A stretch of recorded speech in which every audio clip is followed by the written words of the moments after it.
আসসালামু আলাইকুম। এটিএন বাংলা সংবাদে সবাইকে স্বাগত জানাচ্ছি। আমি ভাবনা আহমেদ। শুরুতেই বিআরবি কেবল সংবাদ শিরোনাম। রাজশাহী বিশ্ববিদ্যালয়ের পোষ্য কোটা স্থগিত, সিন্ডিকেট সভায় সিদ্ধান্ত পুনর্বহালের দাবিতে কালো কমপ্লিট শাটডাউন। শিক্ষক লাঞ্ছনার ঘটনায় 5 সদস্যের তদন্ত কমিটি। মানবতা বিরোধী অপরাধের দায়ে দল হিসেবে আওয়ামী লীগের বিচার চান নাহিদ ইসলাম। ট্রাইব্যুনাল আইনেই বিচারের সুযোগ রয়েছে জানালেন চিফ প্রসিকিউটর।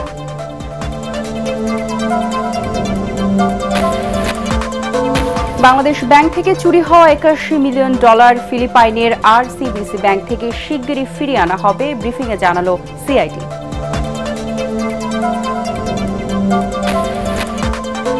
সাবেক ভূমিমন্ত্রী সাইফুজ্জামান চৌধুরী দম্পতির বিরুদ্ধে ইন্টারপোলের মাধ্যমে রেড নোটিশ জারির নির্দেশ আদালতের। আরও 5 দেশের সম্পদের খোঁজে দুদক। ফেব্রুয়ারিতেই জাতীয় নির্বাচনের পক্ষে মত দেশের 86% ভোটারের। 78% বেশি মানুষ অন্তর্বর্তী সরকারের কার্যক্রমে সন্তুষ্ট, জরিপের রিপোর্ট।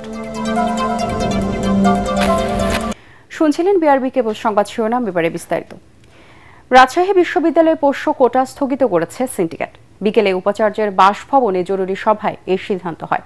25 সেপ্টেম্বর হতে যাওয়া রাকসু নির্বাচন নিয়ে কোনো শঙ্কা নেই বলে সিন্ডিকেটকে জানিয়েছে নির্বাচন কমিশন। এদিকে উপ উপাচার্য সহ অন্যান্যদের লাঞ্ছিত করার ঘটনা তদন্তে গঠন করা হয়েছে 5 সদস্যের কমিটি। তবে সিন্ডিকেটের এই সিদ্ধান্তকে প্রত্যাখ্যান করে আগামীকালও কমপ্লিট শাটডাউন কর্মসূচি চালিয়ে যাওয়ার ঘোষণা দিয়েছে শিক্ষকদের একাংশ। রাজশাহী প্রতিনিধি সুজাউদ্দিন ছোটনের পাঠন তথ্যচিত্রে আরও জানাচ্ছেন মিজান শাহজাহান।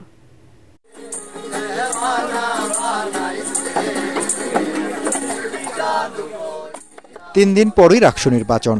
শেষ মুহূর্তের প্রচারণায় ব্যস্ত ছিল প্রার্থীরা, কিন্তু বিশ্ববিদ্যালয় প্রশাসনের হঠাৎ সিদ্ধান্ত পোষ্য কোটা বহালের। এতে ক্ষোভ ছড়িয়ে পড়ে পুরো ক্যাম্পাসে। ছাত্রদল, শিবির সহ সাধারণ শিক্ষার্থীদের অবস্থান কোটার বিরুদ্ধে। বিষয়টি নিয়ে আন্দোলনে নামে শিক্ষার্থীরা। অনাকাঙ্ক্ষিত পরিস্থিতিতে উপ উপাচার্য সহ কয়েকজন কর্মকর্তা লাঞ্ছনার শিকার হন। চলমান পরিস্থিতিতে জরুরি সিন্ডিকেট সভা ডাকেন উপাচার্য ডক্টর সালেহ হাসান নকিব। সিদ্ধান্ত হয় পোষ্য কোটা বাতিলের। গতকাল ভাইস চ্যান্সেলর মহোদয় ঠিক যে ঘোষণাটা যেভাবে দিয়েছিলেন যে এটা যেভাবে স্থগিত আছে, ঠিক সেই সিদ্ধান্তটাই এ পর্যন্ত বহাল আছে এবং সিন্ডিকেটকে রিপোর্ট করা, সিন্ডিকেটকে জানানো হয়েছে। সিন্ডিকেট সেটাকে যেভাবে শুনেছেন তাতে সিন্ডিকেট অন্য কোনো মতামত দেননি। ভাইস চ্যান্সেলরের যে ঘোষণা সেটাই বহাল আছে। তবে এই সিদ্ধান্ত প্রত্যাখ্যান করে আন্দোলন চালিয়ে যাওয়ার ঘোষণা দিয়েছে শিক্ষক কর্মচারীদের একাংশ। তিনি যখন আশ্রয় নেওয়ার জন্য সিঁড়ি বেয়ে উপরে উঠতে যায়, তখনও কিছু ছাত্র আমরা দেখেছি তারা তাকে হাত ধরে টেনে সিঁড়িতে বসিয়ে দেন। ছাত্ররা শিক্ষকের গায়ে হাত তুলে দিচ্ছে, কিছুই হচ্ছে না। তো এরকম যদি চলতে থাকে এর আরো ভয়াবহ পরিণতি হবে। আমরা সুবিচার চাই। আমাদের সুবিচার মন মতো যদি না হয় আমরা পুনরায় কর্মসূচিতে ফিরে যাব। এটি যদি আজকের মধ্যে সমাধান না হয় তাহলে আগামীকাল থেকে পূর্ণ দিবস, অনির্দিষ্টকালের জন্য পূর্ণ দিবস কর্মবিরতি থাকবে। এদিকে রাজশাহী বিশ্ববিদ্যালয়ের উপ উপাচার্য সহ শিক্ষক কর্মকর্তা কর্মচারীদের উপর হামলার প্রতিবাদ ও কোটা বহালের দাবিতে দিনব্যাপী শাটডাউন কর্মসূচি পালন করা হয়। শাটডাউনের কারণে বিশ্ববিদ্যালয় অফিস ও ক্লাস পরীক্ষা বন্ধ ছিল। রাকসু নির্বাচনের প্রার্থীদের প্রচারণায়ও দেখা যায়নি। রাকসু হবে কিনা এই বিষয়ে আমরা আসলে সন্দিহান। যাদের কোনো টিউটোরিয়াল বা পরীক্ষা আছে, আমরা এখন কনফিউজ যে পূজার আগে আমরা বাসায় যাইতে পারবো কিনা। রাকসু নির্বাচনটাকে বানচাল করার জন্য যে কোনো ভাবে আসলে এই পরিস্থিতিটা সৃষ্টি করা হয়েছে। রাকসু হবে কিনা এটা নিয়ে একটু দ্বিধা আছে। 35 বছর প্রতীক্ষার পর 25 সেপ্টেম্বর অনুষ্ঠিত হবে রাকসু নির্বাচন। এরই মধ্যে নির্বাচনকে কেন্দ্র করে উৎসব মুখর হয়ে উঠেছে উত্তরবঙ্গের সর্বোচ্চ বিদ্যাপীঠ রাজশাহী বিশ্ববিদ্যালয়। Bureau report, ATN Bangla. July গণ অভ্যুত্থানের সময় মানবতা বিরোধী অপরাধের দল হিসেবে আওয়ামী লীগের বিচারের দাবি জানিয়েছেন জাতীয় নাগরিক পার্টি এনসিপির আহ্বায়ক নাহিদ ইসলাম। আন্তর্জাতিক অপরাধ ট্রাইব্যুনালে ক্ষমতাচ্যুত প্রধানমন্ত্রী শেখ হাসিনা সহ 3 জনের বিরুদ্ধে সাক্ষ্য শেষে তিনি কথা বলেন। তিনি বলেন, জুলাই গণ অভ্যুত্থানের সময় আওয়ামী লীগ ও তার দোসররা রাজনৈতিকভাবে অপরাধ করেছে। এদিকে চিফ প্রসিকিউটর তাজুল ইসলাম জানান, ট্রাইব্যুনাল আইনে আওয়ামী লীগের বিচারের সুযোগ রয়েছে। ট্রাইব্যুনাল চাইলে স্বপ্রণোদিতভাবেও এই বিষয়ে নির্দেশনা দিতে পারেন। আরও জানাচ্ছেন হুমান চিস্তি। আন্তর্জাতিক অপরাধ ট্রাইব্যুনালে ক্ষমতাচ্যুত প্রধানমন্ত্রী শেখ হাসিনা সহ 3 জনের বিরুদ্ধে মানবতাবিরোধী অপরাধের মামলায় সাক্ষ্য দিলেন জুলাই যোদ্ধা ও এনসিপির আহ্বায়ক নাহিদ ইসলাম। রাষ্ট্রপক্ষের ৪৭তম সাক্ষী হিসাবে নাহিদ ইসলামের জেরা রোববার শেষ হয়। পরে নাহিদ সাংবাদিকদের বলেন, এটা শুধু ব্যক্তিগত সংগঠিত অপরাধ নয়, বরং রাজনৈতিক অপরাধ। তাই দল হিসেবে আওয়ামী লীগ ও তার দোসরদের দ্রুত সময়ের মধ্যে বিচারের আওতায় আনা উচিত। পরে ৪৮তম সাক্ষ্য দেন আলী আহসান জুনায়েদ। দল হিসেবে আওয়ামী লীগকে বিচারের আওতায় আনা উচিত। ট্রাইব্যুনালের সে সুযোগ আছে, ট্রাইব্যুনালের কাছে এখন যথেষ্ট তথ্য প্রমাণ এসেছে। আওয়ামী লীগের এখন যে রাজনৈতিক কার্যক্রম অস্থায়ীভাবে নিষিদ্ধ করা হয়েছে, এটা কোনো স্থায়ী সমাধান না। আওয়ামী লীগকে বিচারের আওতায় এনেই তাকে যদি আমরা নিষিদ্ধ করতে পারি, এবং শুধু আওয়ামী লীগ নয়, আওয়ামী লীগের সাথে যারা ফ্যাসিবাদের দোসর ছিল তাদের সবাইকে আসলে বিচারের আওতায় এনে এর রাজনৈতিক এবং আইনগতভাবে এর সমাধান করতে হবে। চিফ প্রসিকিউটর তাজুল ইসলাম জানান, আন্তর্জাতিক অপরাধ ট্রাইব্যুনাল আইনে মানবতা বিরোধী অপরাধে দলের বিচারের সুযোগ রয়েছে। ব্যক্তির বিরুদ্ধে যেরকম মামলাটা আনুষ্ঠানিকভাবে চলে, দলের বিরুদ্ধে বা সংগঠনের বিরুদ্ধে সেটা করা সম্ভব। স্পেসিফিক্যালি সংগঠনকে আসামি করে মামলা করার যে বিধান পরবর্তীতে আইনে সংযুক্ত হয়েছে, সেটার জন্য কিন্তু তার বিরুদ্ধে তদন্ত হতে হবে, তার বিরুদ্ধে চার্জশিট দাখিল হতে হবে, তারপরে ফরমাল চার্জ দাখিল করতে হবে, সেটা আরেকটা প্রক্রিয়া। কিন্তু ব্যক্তির বিচারের মধ্যে কোনো সংগঠনের সম্পৃক্ততা আসতেই পারে, সেই সময় সেই সংগঠনের ব্যাপারেও কিন্তু আদালত ফাইন্ডিং দিতে পারে। দুটো রাস্তাই ওপেন আছে। আওয়ামী লীগ, তার সহযোগী সংগঠন হিসেবে যুবলীগ, ছাত্রলীগ, স্বেচ্ছাসেবক লীগ, 14 দল, তাদের সম্পৃক্ততার অকাট্য প্রমাণ কিন্তু আদালতে আসছে। সুতরাং এই সিদ্ধান্ত নেবার সুযোগ আছে। এদিন আন্তর্জাতিক অপরাধ ট্রাইব্যুনাল 2-এ রংপুরের শিক্ষার্থী আবু সাইদ হত্যা মামলায় সাক্ষ্য দেন জুলাই যোদ্ধা সায়ান হোসেন আয়ান। সাক্ষ্যে দোষীদের দৃষ্টান্তমূলক শাস্তির দাবি জানান তিনি। আওয়ামী লীগের প্রত্যেকজন নেতাকর্মী, এমপি, হুমায়ুন চিস্তি, এটিএন বাংলা, ঢাকা। প্রত্যেকটা জুলাই বিপ্লবের। এবার কম্বোডিয়া, ভিয়েতনাম, থাইল্যান্ড, মালয়েশিয়া ও ভারতে নামে বেনামে সাবেক ভূমিমন্ত্রী সাইফুজ্জামান চৌধুরীর অবৈধ সম্পদের তথ্য পেয়েছে দুর্নীতি দমন কমিশন।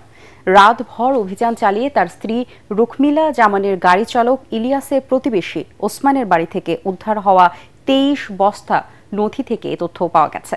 এদিকে দুদকের করা আবেদনের পরিপ্রেক্ষিতে সাইফুজ্জামান ও তার স্ত্রীর বিরুদ্ধে ইন্টারপোলের মাধ্যমে রেড নোটিশ জারির আদেশ দিয়েছে আদালত। চট্টগ্রাম থেকে আরো জানাচ্ছেন সৈয়দ তামিম মাহমুদ। সাবেক ভূমিমন্ত্রী সাইফুজ্জামান চৌধুরীর মালিকানাধীন আরামিড গ্রুপের এক কর্মচারীকে মালিক সাজিয়ে নাম সর্বস্ব কাগজের প্রতিষ্ঠান ভিশন ট্রেডিংয়ের নামে 25 কোটি টাকা ঋণ অনুমোদন করে ইউসিবিএল ব্যাংক চট্টগ্রামের পোর্ট শাখা। পরে সেই টাকা আরামিড গ্রুপের অপর কর্মচারীদের নামে সৃষ্ট Alpha Trading, Classic Trading, Model Trading ও ইম্পেরিয়াল ট্রেডিং নামে আলাদা 4টি প্রতিষ্ঠানের ব্যাংক হিসেবে স্থানান্তর করে পাচার করা হয়।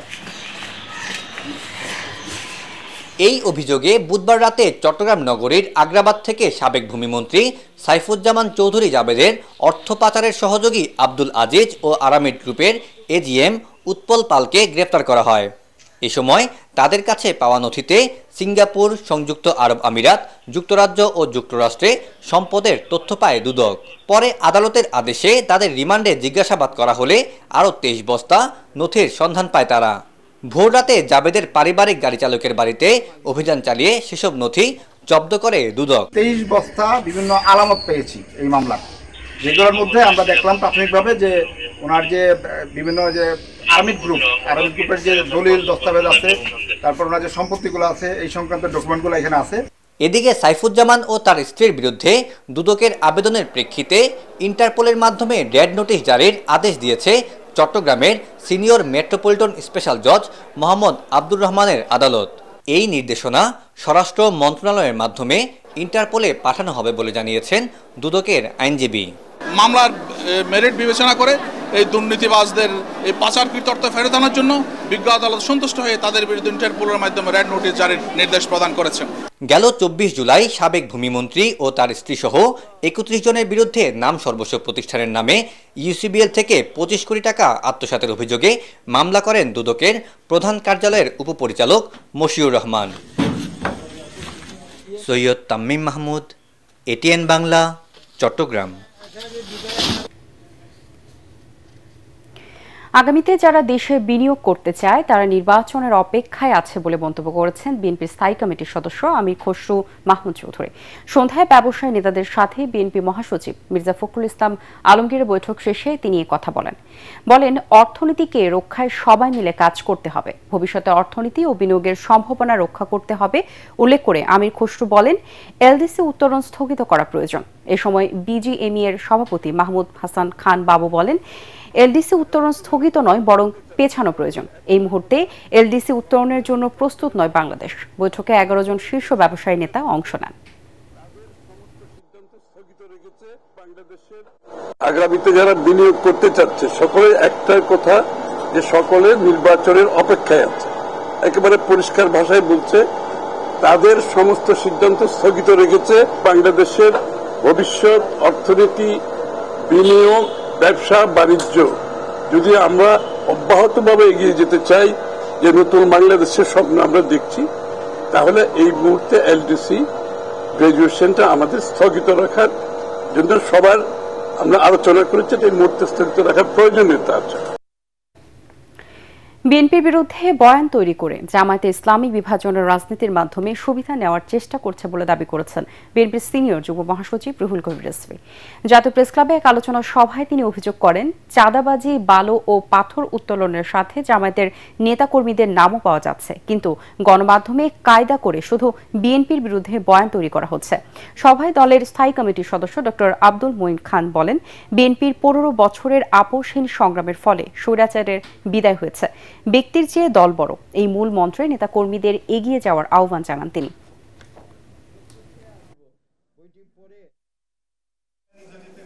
উপদেষ্টা শুরু করলেন, এখন সেই কোরাস এখন গাচ্ছেন একটি রাজনৈতিক দল। আমি গতকালকেও দেখলাম এই চাঁদাবাজি, বালু উত্তোলন, এই সেই, তো এখানে তো আপনাদেরও নাম পাওয়া যাচ্ছে। আর আমরা যে তাদেরকে বহিষ্কার করছি, পদ স্থগিত করছি, তাদেরকে বিভিন্ন শাস্তিমূলক ব্যবস্থা গ্রহণ করছি, সেটা তো বলছেন না। আমরা দেখি খুব কায়দা করে নানাভাবে একটা বয়ান তৈরি করে বিএনপির বিরুদ্ধে ব্যবহার করা হচ্ছে। যে কথা বললে হয়তো অত্যুক্তি হবে না, ছাত্র জনতার গণ অভ্যুত্থান ঘটেছে বাংলাদেশি জাতীয়তাবাদের মূলমন্ত্রে।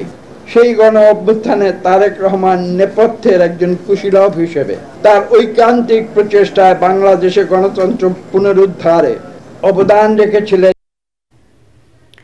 আগামী নির্বাচন পিআর পদ্ধতিতে হবে কিনা সেই সিদ্ধান্ত দেশের রাজনৈতিক দলগুলোই নেবে বলে মন্তব্য করেছেন প্রধান উপদেষ্টার প্রেস সচিব শফিকুল আলম। এ বিষয়ে সরকারের বক্তব্য কম হয় ভালো বলে মনে করছেন তিনি।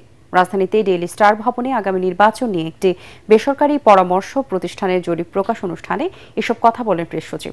জরিপের ফলাফলের হিসেব ধরে তিনি বলেন দেশে প্রায় 95% মানুষের ভোট দিতে চাওয়া মানেই সামনে ইনক্লুসিভ নির্বাচন হবে। চলতি মাসে চলা এই জরিপে অংশ নেয় 10,500 ভোটার। জরিপের ফলাফলে দেখা যায় 2026 সালের ফেব্রুয়ারিতেই জাতীয় নির্বাচন অনুষ্ঠিত হওয়া উচিত, এমন মত দিয়েছেন দেশের 86.5% ভোটার। আমি মনে করি যদি 94% যে সেইটা মানুষের যে এক্সপেকটেশন যদি এরকম থাকে, বাংলাদেশে কারো সাধ্য নাই এই ইলেকশনটাকে মানে কোন ধরনের প্রশ্নবিদ্ধ করতে হবে। তারা তাদের ফিউচারটা ডিসাইড করছেন কিভাবে কোন পথে যাবে, আপার হাউস না কোন হাউস, এটা এর মধ্যে গভর্নমেন্টের মিনিমাম কোনো সংশ্লিষ্টতা নাই। এই বিষয়ে গভর্নমেন্ট কোনো মানে যত কম কথা বলা যায়। বাংলাদেশ ব্যাংকের রিজার্ভ চুরির মামলায় ফিলিপাইনের আরসিবিসি ব্যাংকের $81 মিলিয়ন বা $8.10 কোটি বাজেয়াপ্ত করার নির্দেশ দিয়েছেন ঢাকার জ্যেষ্ঠ বিশেষ জজ আদালত। সিআইডির দেওয়া তদন্ত প্রতিবেদন অনুযায়ী এই নির্দেশ দেন আদালত।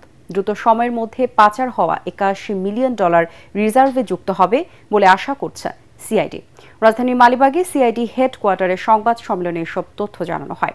জিএম তসলিমের রিপোর্ট। যুক্তরাষ্ট্রের Federal Reserve Bank of New ইয়র্কে থাকা বাংলাদেশ ব্যাংকের রিজার্ভ থেকে 2016 সালের 4 ফেব্রুয়ারি হ্যাকিংয়ের মাধ্যমে $10,10,01,623 মার্কিন ডলার চুরি হয়। এর মধ্যে শ্রীলঙ্কা থেকে উদ্ধার করা হয় $2 কোটি, বাকি $8,10,00,000 আরসিবিসি ব্যাংক হয়ে ফিলিপাইনের বিভিন্ন ক্যাসিনোতে বা জুয়ার আসরে নেওয়া হয়। সিআইডি প্রধান মোহাম্মদ সিবগাতুল্লাহ সংবাদ সম্মেলনে জানান ঢাকার বিশেষ জজ আদালত ফিলিপাইনের আরসিবিসি ব্যাংক থেকে $81 মিলিয়ন ফিরিয়ে আনার আদেশ দিলে আন্তর্জাতিকভাবে আইনি প্রক্রিয়া শেষে এ টাকা বাজেয়াপ্ত করা হবে। তিনি বলেন, ব্যাংকটির তৎকালীন প্রেসিডেন্ট, CIO সহ সহযোগীরা 5টি ভুয়া অ্যাকাউন্টের মাধ্যমে অর্থ পাচারে সরাসরি জড়িত ছিলেন।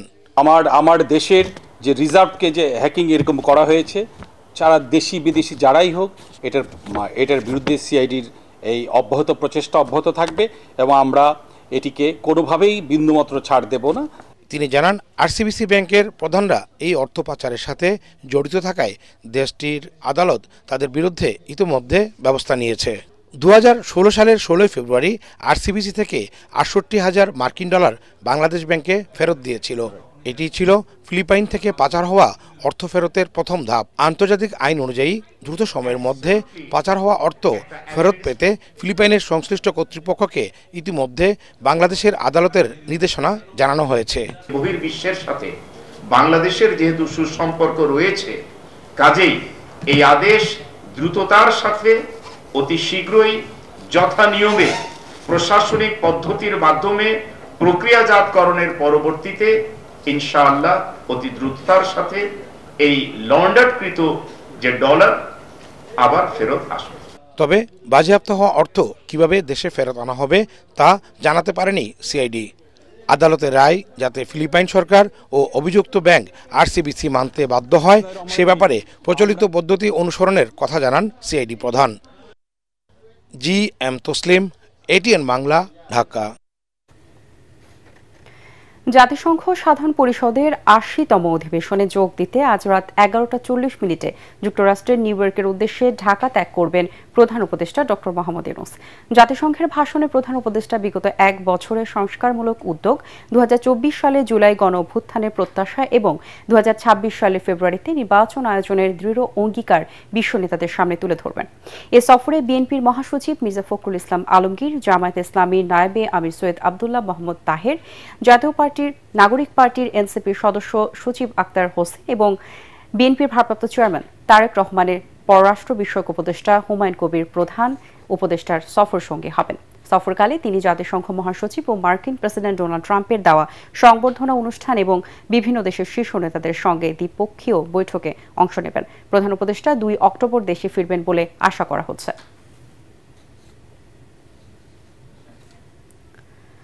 বিগত বছর বই ছাপাতে যাদের বিরুদ্ধে অনিয়মের অভিযোগ আছে তাদেরকে এবার কাজ দেওয়া হবে না বলে জানিয়েছেন অর্থ উপদেষ্টা ডক্টর সালেউদ্দিন আহমেদ। তিনি বলেন, আজ পাঠ্যপুস্তক মুদ্রণের ক্রয় প্রস্তাবের অনুমোদন দেওয়ার কথা থাকলেও তা দেওয়া হয়নি। ঠিকাদার প্রতিষ্ঠান সম্পর্কে যাচাই বাছাই করতে সময় দেওয়া হয়েছে। চলতি মাসে এটি চূড়ান্ত হবে। সকালে সচিবালয়ের সরকারি ক্রয় সংক্রান্ত উপদেষ্টা পরিষদের বৈঠক শেষে এসব জানান উপদেষ্টা। তিনি বলেন, এবার জানুয়ারিতে পাঠ্য বই হাতে পাবে শিক্ষার্থীরা। সভায় টিকা কেনার অনুমোদন দেওয়া হয়েছে জানিয়ে অর্থ উপদেষ্টা বলেন, ইউনিসেফের সাথে দর কষাকষি করে কমিশন কমানোর কথা বলা হয়েছে।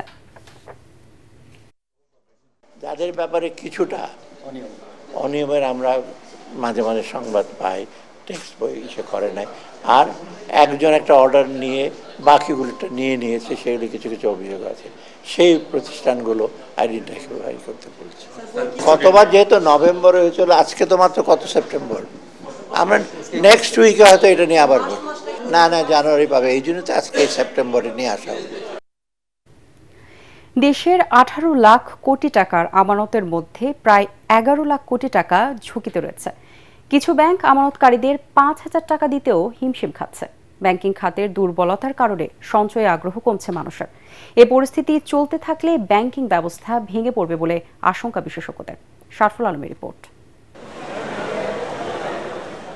আর্থিক খাতের দুরবস্থা থেকে মুক্তির উপায় খুঁজতে রাজধানীতে ইউনিভার্সিটি অব এশিয়া প্যাসিফিক আয়োজন করে ব্যাংক খাতে স্বচ্ছতা ও জবাবদিহিতা শীর্ষক সেমিনারের। এতে ব্যাংকগুলোর শীর্ষ নির্বাহীরা জানান, কেন্দ্রীয় ব্যাংকের নজরদারির কারণে অর্থ পাচারের হার কমে এসেছে গত 1 বছরে। তবে দুর্বল ব্যাংকগুলো মানুষের সঞ্চয় টাকা ফেরত দিতে না পারায় আস্থা হারাচ্ছে দেশের ব্যাংকিং খাত। সেমিনারে পরিস্থিতি মোকাবেলায় ব্যাংক কোম্পানি আইন দ্রুত অধ্যাদেশ আকারে পাশ করার আহ্বান জানানো হয়। Head of the state again started interference in near future, then how the basically central bank will perform That is one of the issue, a major issue I should say. Another issue, how the governance will take place in our private commercial banks or state-owned banks. We should have to reform our Bank Company Act. বিভিন্ন ব্যাংকের প্রধান নির্বাহীরা জানান কিছু ব্যাংকের 90% বেশি ঋণ খেলাপি রয়েছে। ঋণ বিতরণে এসব ব্যাংক মূলধন বিবেচনা করেনি। এর সাথে যুক্ত হয়েছে ডিজিটাল লেনদেনের অপব্যবহারও। In a scenario like this, NPL last thing 18 lakh কোটির মধ্যে 11 কোটি NPL plus distressed. NPL plus distressed.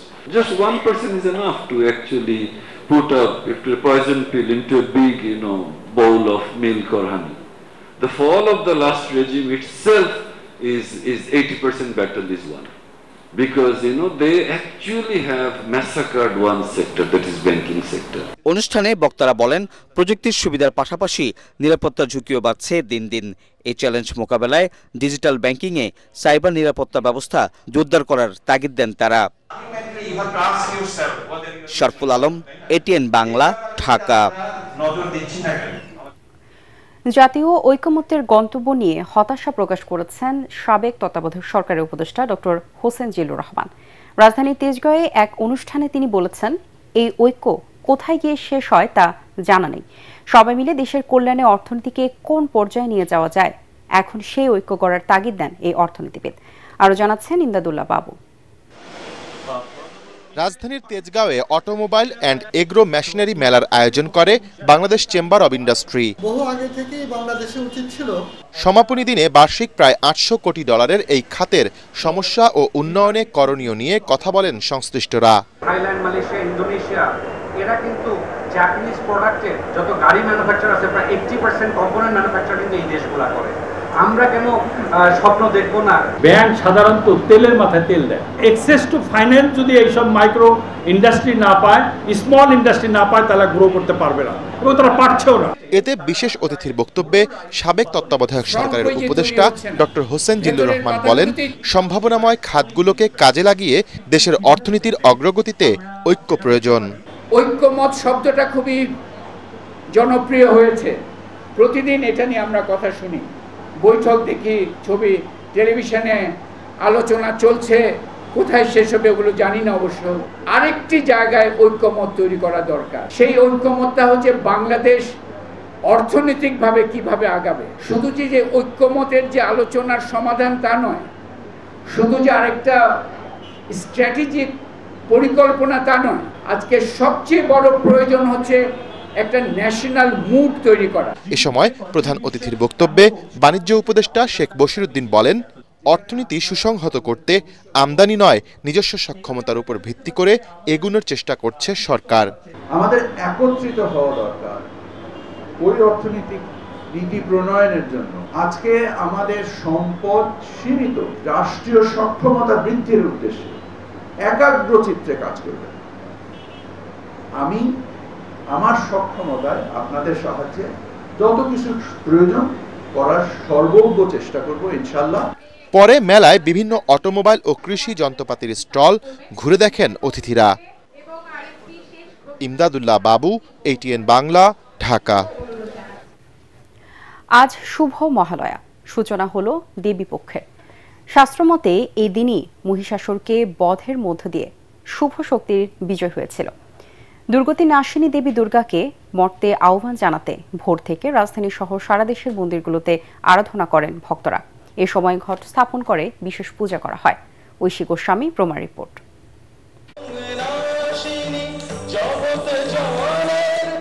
পূর্বাকাশে সূর্য ওঠেনি তখনও, এরই মধ্যে বেজে ওঠে শঙ্খধ্বনি।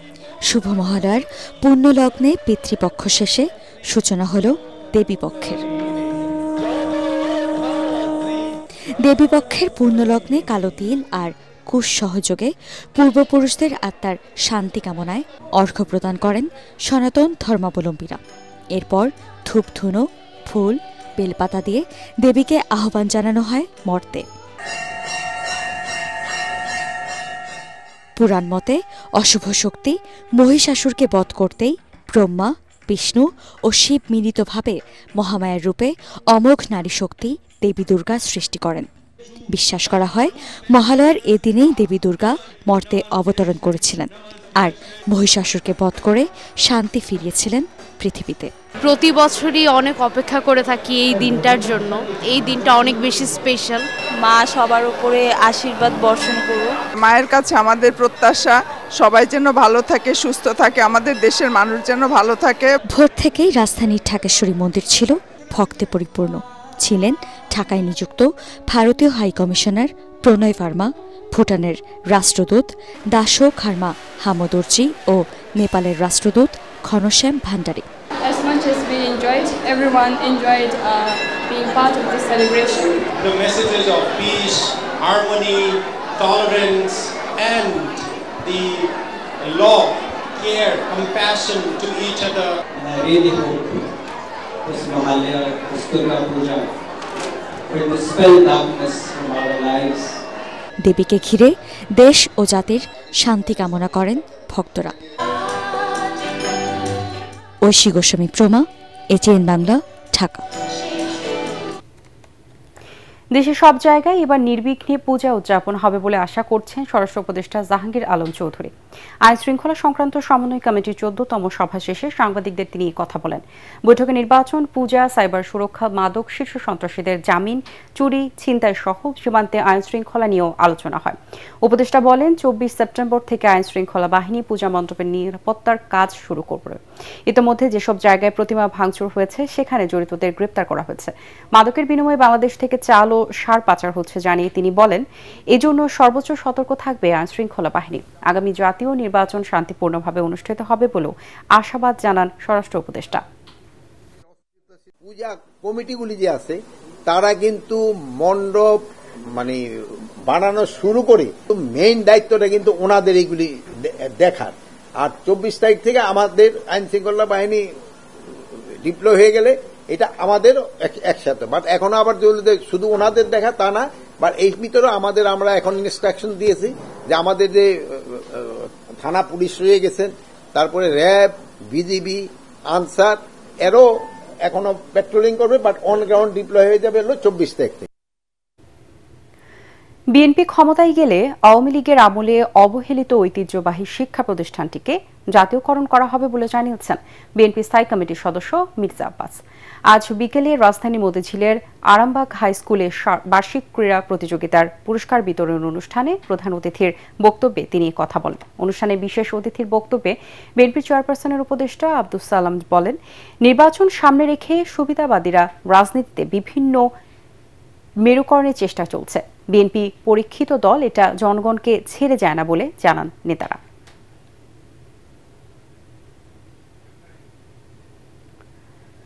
শিল্পকলা একাডেমির নতুন মহাপরিচালক হিসেবে নিয়োগ পেয়েছেন কবি রেজাউদ্দিন স্টালিন। 1 বছরের জন্য চুক্তিভিত্তিক মহাপরিচালক হিসেবে তাকে নিয়োগ দিয়ে প্রজ্ঞাপন জারি করেছে জনপ্রশাসন মন্ত্রণালয়। 80 দশকে আলোচিত কবি রেজাউদ্দিন স্টালিন জাতীয় কবিতা পরিষদের সদস্য সচিব। কবিতায় অবদানের জন্য 2006 সালে তাকে বাংলা একাডেমি সাহিত্য পুরস্কার দেওয়া হয়। গত বছরের 5 আগস্ট ছাত্র জনতার আন্দোলনে আওয়ামী লীগ সরকারের পতনের পর মহাপরিচালকের পদ ছাড়েন লিয়াকত আলী লাকি। এরপর অধ্যাপক সৈয়দ জামিল আহমেদকে 2 বছরের জন্য মহাপরিচালক করা হলেও তিনি চলতি বছরের 28 ফেব্রুয়ারি পদত্যাগ করেন। এবার আল আরফা ইসলামী ব্যাংক অর্থ সংবাদ।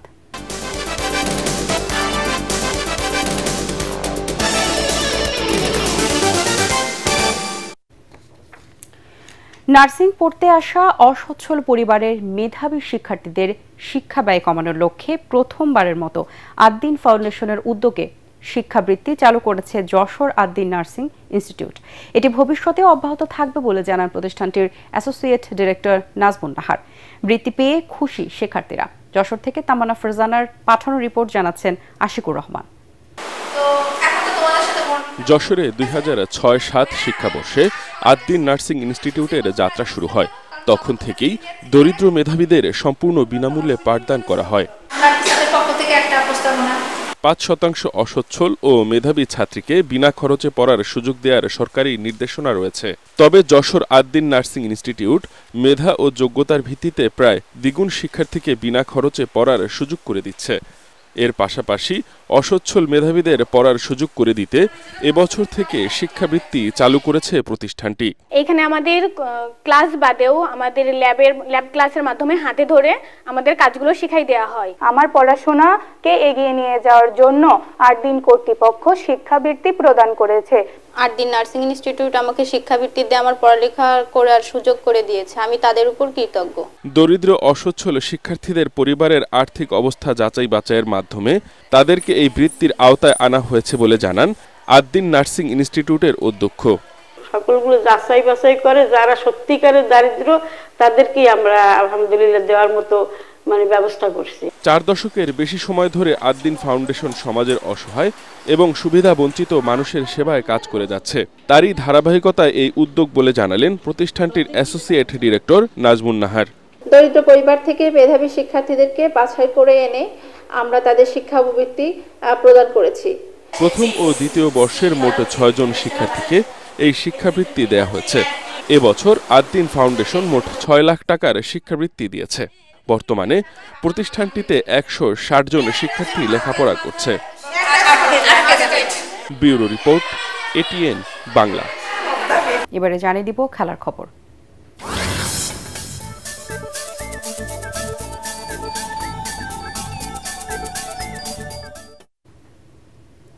বাংলাদেশ ক্রিকেট বোর্ড বিসিবি নির্বাচনে সরকারি কোনো হস্তক্ষেপ চায় না বাংলাদেশের জেলা ও বিভাগীয় পর্যায়ের ক্রিকেট খেলোয়াড় ও সংগঠকরা। রাজধানীর এক হোটেলের সংবাদ সম্মেলনে জানানো হয়, তেমনটা হলে আদালতের আশ্রয় নেবেন তারা। পরাগারমানের রিপোর্ট। বিসিবি নির্বাচন ঘিরে চরম উত্তেজনা বিরাজ করছে। কাউন্সিলর নিয়োগে বিভিন্ন নির্দেশনা দিয়ে নির্বাচনকে প্রভাবিত করার চেষ্টা চলছে বলে সংবাদ সম্মেলনে দাবি করেন বাংলাদেশ জেলা ও বিভাগীয় পর্যায়ের ক্রিকেট খেলোয়াড় ও সংগঠকরা। এ সময় সরকারের প্রতি পক্ষপাতের অভিযোগ করেন সাবেক অধিনায়ক Tamim Iqbal. BCB is owned by each and every citizen of this country. এখানে কি কারণে পক্ষপাতী হবে আর কি কারণে এখানে ইন্টারফারেন্স থাকবে গভর্নমেন্টের, এটা হলো আমার প্রশ্ন। এই গভর্নমেন্টটা যখন দায়িত্ব নেয়, এই গভর্নমেন্টের অনেক কিছু কাজের সাথে একটা অনেক বড় কাজ ছিল রিফর্ম করা বা একটা এক্সাম্পল সেট করে দেওয়া ভবিষ্যতে যারা আসবে তাদের জন্য।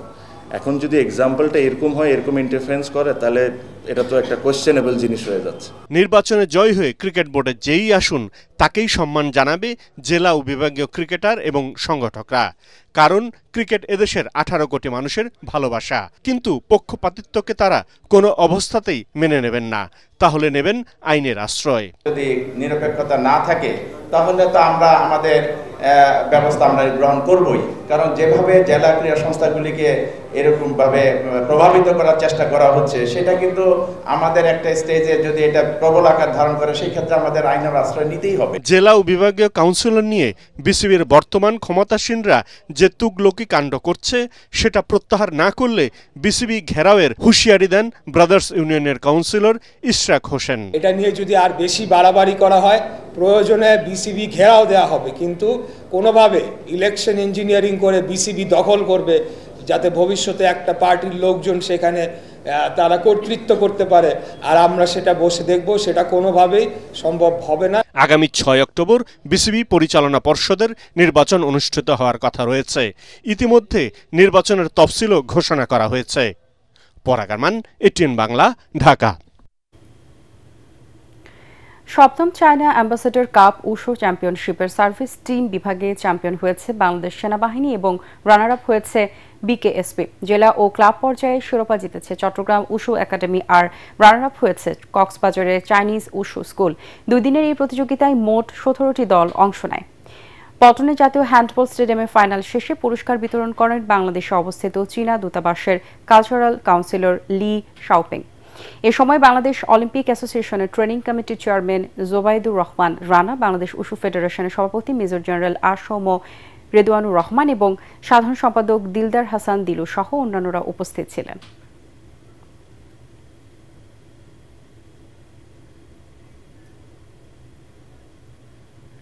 শেষ করার আগে বিআরবি কেবলস সংবাদ শিরোনামগুলো জানিয়ে দিব আরও একবার। রাজশাহী বিশ্ববিদ্যালয়ের পোষ্য কোটা স্থগিত, সিন্ডিকেট সভায় সিদ্ধান্ত। পুনর্বহালের দাবিতে কালো কমপ্লিট শাটডাউন, শিক্ষক লাঞ্ছনার ঘটনায় 5 সদস্যের তদন্ত কমিটি। মানবতা বিরোধী অপরাধের দায়ে দল হিসেবে আওয়ামী লীগের বিচার চান নাহিদ ইসলাম। ট্রাইব্যুনাল আইনেই বিচারের সুযোগ রয়েছে জানালেন চিফ প্রসিকিউটর।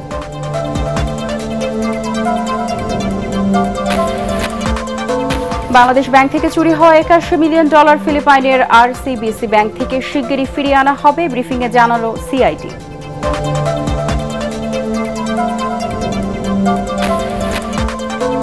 সাবেক ভূমিমন্ত্রী সাইফুজ্জামান চৌধুরী দম্পতির বিরুদ্ধে ইন্টারপোলের মাধ্যমে রেড নোটিশ জারির নির্দেশ আদালতের। আরও 5 দেশে সম্পদের খোঁজে দুদক। ফেব্রুয়ারিতে জাতীয় নির্বাচনের পক্ষে মত দেশে 86% ভোটারের, 78%-এর বেশি মানুষ অন্তর্বর্তী সরকারের কার্যক্রমে সন্তুষ্ট, জরিপের রিপোর্ট। পরবর্তী সংবাদ দেখার আমন্ত্রণ জানিয়ে এখনকার মতো শেষ করছি। এটিএন বাংলার সংবাদ ইউটিউবে দেখতে ব্রাউজ করুন youtube/ATN বাংলা নিউজ। ধন্যবাদ সবাইকে।